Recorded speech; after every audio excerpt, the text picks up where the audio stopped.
Hello everyone, इस video में हम पढ़ेंगे डबल रिफ्रैक्शन। इससे प्रीवियस वीडियोस में हम पढ़ चुके हैं पोलराइजेशन क्या होता है, किसी अनपोलराइज लाइट को हम कैसे पोलराइज कर सकते हैं, किन किन मेथड्स की हेल्प से हम कर सकते हैं, ठीक है। और इससे ही प्रीवियस वीडियो में हमने पढ़ रखा है कि लॉ ऑफ मेलस क्या होता है, ठीक है। इस वीडियो में हम पढ़ेंगे डबल रिफ्रैक्शन क्या होता है, इसको हम मतलब कि ये कैसे होता है ये फिनोमेना, ठीक है।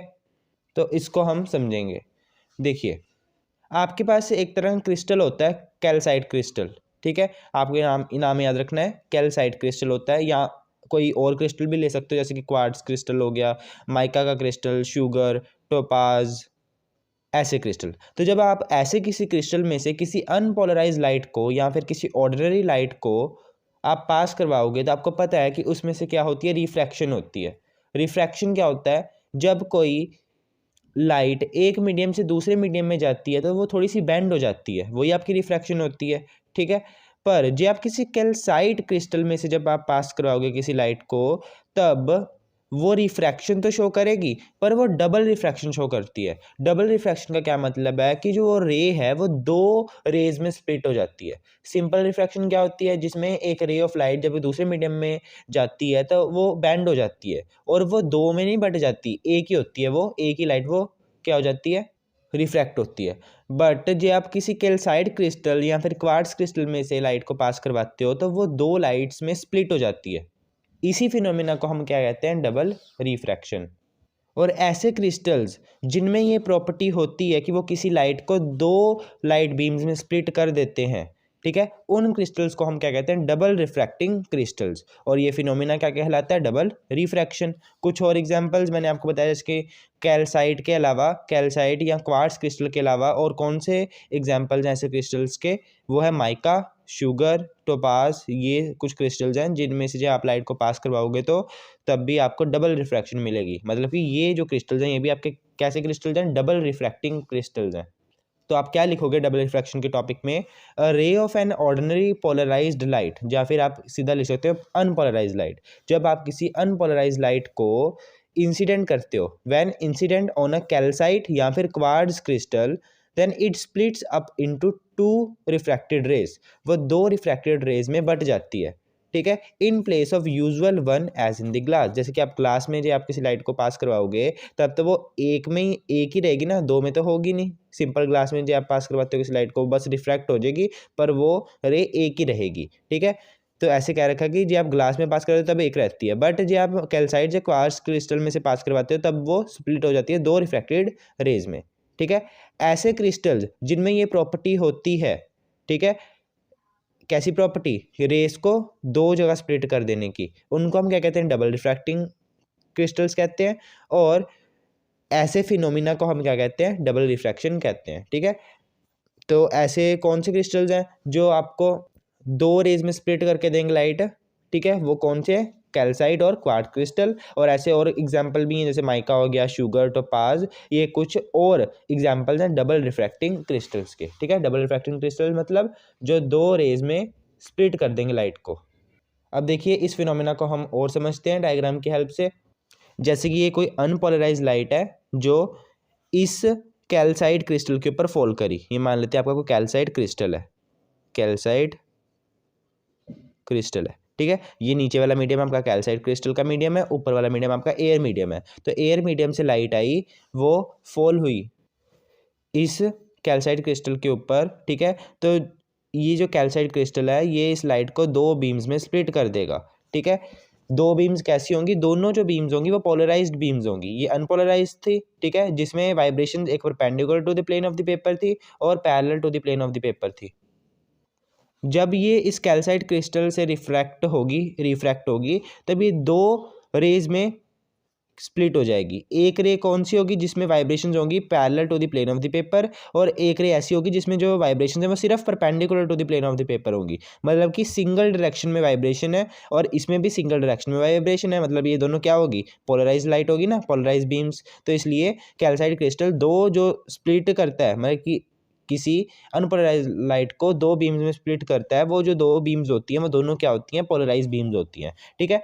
देखिए अब क्या होगा, जो एक रे ऑफ लाइट जो आ रही है वो जिन दो बीम्स में स्प्लिट होती है उनमें से जो एक बीम है वो तो सीधा चली जाती है, जैसे कि ये है, ठीक है, ये लाइट यहाँ से आई और ये सीधा ऐसे चलेगी, ठीक है, बिना बेंड किए हुए। आपको पता है रिफ्रैक्शन के बाद तो बेंडिंग होती है लाइट की, बट यहाँ रिफ्रैक्शन नहीं हो रही, एक रे बिना रिफ्रैक्ट किए हुए सीधा जा रही है, ठीक है, और जो एक रे है वो थोड़ी सी बेंड होगी, ठीक है। तो ये आपकी नॉर्मल रे है जो बेंड होती है, आपको पता है रिफ्रैक्शन के बाद नॉर्मली एक रे बेंड होती है, तो वो बेंड होगी, इसका मतलब ये आपकी ऑर्डिनरी रे है जो सिंपल रे है, जो कि होता ही होता है, ठीक है, जो कि बेंड होती है। तो इसलिए हमने इसको कह दिया ऑर्डिनरी रे, ठीक है, ऑर्डिनरी रे है, सिंपल रे है, ठीक है, जो होना चाहिए वही ये कर रही है, ठीक है। ये कैसी रे है, इसको बेंड होना था, ठीक है, बेंड होना चाहिए था इसको, क्योंकि रिफ्रैक्शन के बाद बेंडिंग होती है, बट ये बेंड नहीं हुई, ठीक है, इसलिए इसको हम क्या कहेंगे, एक्स्ट्रा ऑर्डिनरी है, जो इसको काम करना चाहिए वो नहीं कर रही, अपने आप ही कुछ और ही करी जा रही है, कुछ अलग सा ही कर रही है, इसलिए इसको क्या कह दिया, एक्स्ट्रा ऑर्डिनरी रे या फिर ई रे, ठीक है। तो जो दो रेज में स्प्लिट हुई हैं उनमें से एक का नाम क्या है, ओ रे, ऑर्डिनरी रे, और एक का नाम क्या है, ई रे, एक्स्ट्रा ऑर्डिनरी रे। ऑर्डिनरी रे कौन सी रे है, जो रिफ्रैक्शन के बाद बेंड हो रही है, ठीक है, क्योंकि रिफ्रैक्शन के बाद हर कोई रे बेंड होती है, ठीक है, इसलिए हर कोई रे बेंड होती है, मतलब सारी रेस क्या ऑर्डिनरी है, सिंपल सी है, इसलिए ये भी ऑर्डिनरी होगी। पर जो ये रे है ये उन रे से अलग काम कर रही है, ये जो काम होता है वो नहीं कर रही, उसे कुछ अलग ही कर रही है, ठीक है ना, ये सिंपल रे नहीं है, कोई एक्स्ट्रा ऑर्डिनरी रे है जो कि बाकी सभी रे से अलग है, इसलिए इसका नाम क्या है, एक्स्ट्रा ऑर्डिनरी रे, ठीक है। इसकी जो वाइब्रेशन है वो parallel to the plane of the paper है, और इसकी जो वाइब्रेशन है वो perpendicular to the plane of the paper है, और रे की, ठीक है, ठीक है। तो आपको पता चल गया डबल रिफ्रैक्शन क्या होती है, और डबल रिफ्रैक्शन में दो जो रे स्प्लिट होती हैं उनको हमने क्या क्या नाम दिए, और उनको ऐसे नाम क्यों दिए, ऑर्डिनरी रे क्यों कहा, ई रे क्यों कहा, क्योंकि जो ऑर्डिनरी रे है, सिंपल रे है, बाकी रेस की तरह ही रिफ्रैक्शन के लॉस को ओबे कर रही है। रिफ्रैक्शन क्या कहता है, रिफ्रैक्शन में क्या होता है, जो भी रे ऑफ लाइट किसी दूसरे मीडियम में जब जाती है तो वो बेंड हो जाती है, तो ये वही काम कर रही है, ये सारी रेस की तरह नहीं है, ये उनसे अलग है, एक्स्ट्रा ऑर्डिनरी है, इसलिए इसको हमने नाम दे दिया ई रे, एक्स्ट्रा ऑर्डिनरी रे। तो ओ रे क्या करती है, रिफ्रैक्शन के लॉस को ओबे करती है, जबकि ई रे रिफ्रैक्शन के लॉस को ओबे नहीं करती। रिफ्रैक्शन का एक और लॉ होता है जिसको हम कहते हैं स्नेल्स लॉ। स्नेल्स लॉ आप ये भी कह सकते हो कि जो ओ रे है वो स्नेल्स लॉ को ओबे करती है, जबकि जो ई रे है वो स्नेल्स लॉ को ओबे नहीं करती, ये भी आपको याद रखना है। जब आप आर्चंद की बुक में से देख रहे हो तो आर्चंद में ये थोड़ा सा गलत लिख रखा है, वहाँ आपको क्या रखा है, जो ओ रे है वो बैंड नहीं हो रही और जो ई रे है वो बैंड हो रही है, ठीक है, बट असलियत में जो ई रे है वो बैंड नहीं हो रही, ओ रे बैंड हो रही है, ठीक है। जी आप किसी दूसरी बुक में देखो या न्यू कॉलेज की बुक में देखो तो इसमें ये बता रखा है। तो आप और क्या कह सकते हो, जो ओ रे है वो स्नेल्स लॉ को ओबे करती है, जबकि जो ई रे है वो स्नेल्स लॉ को ओबे नहीं करती, क्योंकि ये लॉ ऑफ रिफ्रैक्शन को ओबे नहीं करती, जो रिफ्रैक्शन का असली लॉ है उसको ओबे नहीं करती, इसका मतलब स्नेल्स लॉ को भी ओबे नहीं करेगी, ठीक है। आप डबल रिफ्रैक्शन को एक और तरीके से समझ सकते हो, जैसे कि आपने एक पेपर के ऊपर, मान लेते हैं ये आपका सिंपल पेपर है, उसके ऊपर आपने एक डॉट बनाया, ठीक है, आपने क्या बनाया है, एक डॉट बनाया, जो ये डॉट है इसके ऊपर आपने क्या कर दिया, कैल्साइट क्रिस्टल को रख दिया, ठीक है, मान लेते हैं आपने एक कैल्साइट क्रिस्टल लिया जो कि मान लेते हैं आपकी क्यूब शेप का है, ठीक है, क्यूब शेप के आपने कैल्साइट क्रिस्टल को इसके ऊपर रख दिया, तो क्या होगा, आप जब इस डॉट को ऊपर से देखोगे, कैल्साइट क्रिस्टल के ऊपर से देखोगे, ठीक है, ये डॉट मैंने यहाँ बनाया, चाहे आप यहाँ बना लो, चाहे यहाँ बना लो, यहाँ बना दिया मैंने, ठीक है। जब आप इस ब्लैक डॉट को ऐसे ऊपर की तरफ से देखोगे, ऊपर की तरफ से, तो आपको ये डॉट दो जगह दिखेगा, ठीक है, ये डॉट आपको दो जगह दिखेगा, क्योंकि आपकी एक रे तो इस डॉट से जो आ रही है वो तो सीधी आएगी, जो कि आपकी एक्स्ट्रा ऑर्डिनरी रे होगी, जो एक रे है वो थोड़ी सी बैंड होके आएगी, ठीक है, मान लेते हैं ये थोड़ी सी बैंड होके ऐसे आपकी तरफ आ रही है, जो कि आपकी ओ रे है, ये ओ रे है, ये ई रे है, ठीक है। तो आप इसको ऐसे भी देख सकते हो, ऐसे भी समझ सकते हो, ठीक है, क्योंकि ये कैल्साइट क्रिस्टल है और कैल्साइट क्रिस्टल में डबल रिफ्रैक्शन होती है, इसलिए इस जो ये डॉट है इसकी दो इमेजेस बनेंगी ना, ये डॉट की भी दो इमेजेस बनेंगी, एक ई रे के कारण, एक ओ रे के कारण, ठीक है, इसलिए आपको ये दो जगह दिखेगा, एक तो आपको सीधे ही दिख जाएगा क्योंकि एक रे बैंड नहीं हो रही जो इसमें से निकल रही है, और एक रे जो है वो बैंड होके आपको किसी दूसरी पोजीशन पे दिखेगा, क्योंकि एक रे आपकी बैंड होती है जो कि नॉर्मल रे बैंड होती है, इसलिए इसको हमने ओ रे कह दिया, इसको ई रे कह दिया। अब देखिए जो मैंने यहाँ बताया ई रे और रे के बारे में, इस सबको लिखना कैसे है वो मैं आपको बता देता हूँ कैसे लिखना है। तो क्या लिखा है, to illustrate this phenomena allow a narrow beam of light from a point source to pass through a crystal of calcite.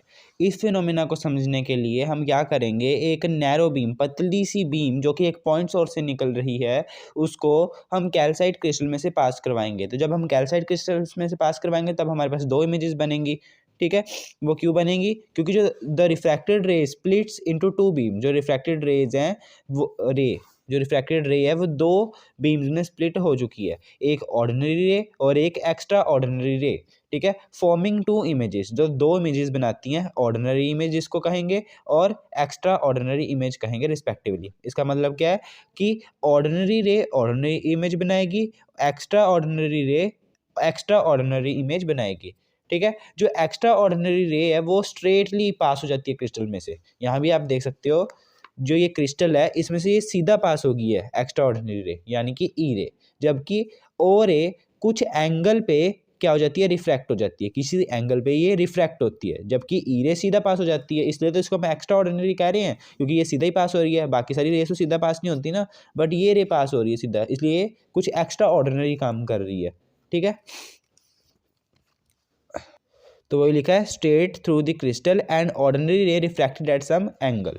Both the rays जो हैं obtained by double refraction, double refraction के कारण जो ये दोनों रेज हैं, ये जो हमने ऑब्टेन की हैं, ये दोनों रेज क्या है, प्लेन पोलराइज हैं। ठीक है, दोनों प्लेन पोलराइज हैं, आप देख भी सकते हो इस फिगर में, दोनों प्लेन पोलराइज है। इसकी वाइब्रेशन सिंगल प्लेन में है, इसकी वाइब्रेशन सिंगल प्लेन में है, बट ये normal to the plane of the paper है, सॉरी ये parallel to the plane of the paper है, ये perpendicular to the plane of the paper है। बट है तो दोनों प्लेन ही पोलराइज ही है ना, क्योंकि एक सिंगल ही प्लेन में वाइब्रेशन है। जो ओ रे की वाइब्रेशन है वो नॉर्मल टू द पेपर है, मतलब परपेंडिकुलर टू द पेपर है, और जो वाइब्रेशन ई रे की है वो पैरेलल टू द पेपर है। तो ये आपका था डबल रिफ्रैक्शन का टॉपिक। ठीक है, बहुत इंपॉर्टेंट टॉपिक है, आगे जो टॉपिक जितने भी आएंगे उनमें सब में ये काम आने वाला है। ठीक है, तो इसलिए इसको अच्छे से करना।